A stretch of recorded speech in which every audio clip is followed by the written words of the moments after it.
शिव पार्वती का किस्सा। TV serial में आपने अक्सर देखा होगा कि नंद और भाभी में व्यंग के बाण चलते रहते हैं। हर सीरियल में देख लीजिए, ननद भाभी के बीच 36 का आंकड़ा चलता है। ऐसा केवल टीवी पर ही नहीं, असल ज़िंदगी में भी होता है। असल ज़िंदगी में भी अक्सर दोनों के बीच नोक-झोंक चलती रहती है। इसके पीछे एक बड़ी ही रोचक कहानी है।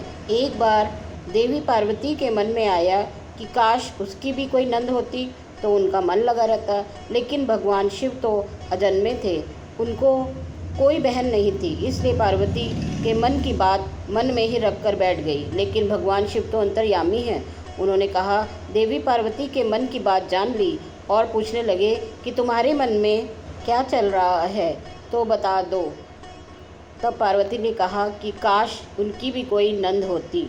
भगवान शिव ने कहा कि ठीक है, नंद तो आ जाएगी, लेकिन क्या नंद के साथ आपकी बनेगी?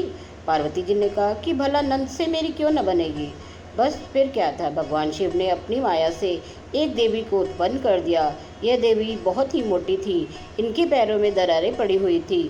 भगवान शिव ने कहा कि ये लो, तुम्हारी नंद आ गई, इसका नाम असावरी देवी है। नंद को देखकर माता पार्वती बहुत ही खुश हुई, झटपट असावरी देवी के लिए भोजन बनाने लगी। असावरी देवी स्नान करके आई और भोजन मांगने लगी। देवी पार्वती ने भोजन परोस दिया। जब असावरी देवी ने खाना शुरू किया तो पार्वती के भंडार में जो कुछ भी था सब खा गई। देवी पार्वती और महादेव के लिए कुछ भी नहीं बचा। इससे पार्वती दुखी हो गई।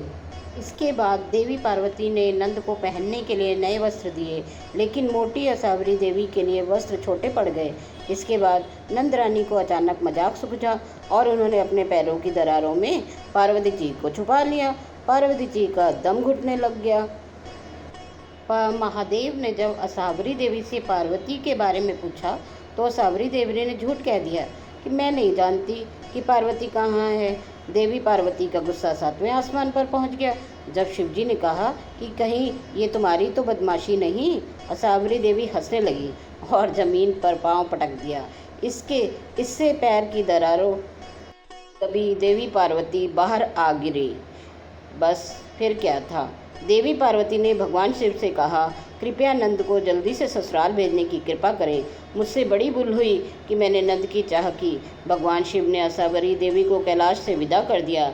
लेकिन इस घटना के बाद से नंद और भाभी के बीच नोक-झोंक का सिलसिला शुरू हो गया।